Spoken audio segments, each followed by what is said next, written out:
Bueno, pues este fin de semana tenemos una final, un partido muy importante en el que los dos equipos nos jugamos todo.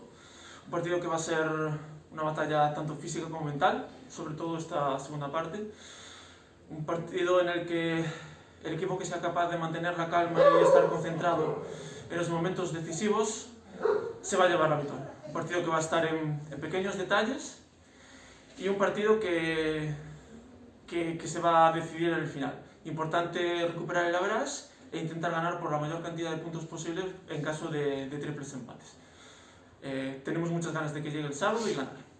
Este fin de semana jugamos un partido muy importante en casa contra un rival muy directo, que posiblemente sea el partido más importante del tramo final de la liga. Va a ser un partido muy intenso y muy duro y ojalá podamos poner en práctica todo lo que llevamos entrenando por semana, que llevamos unas semanas muy buenas de entrenamiento.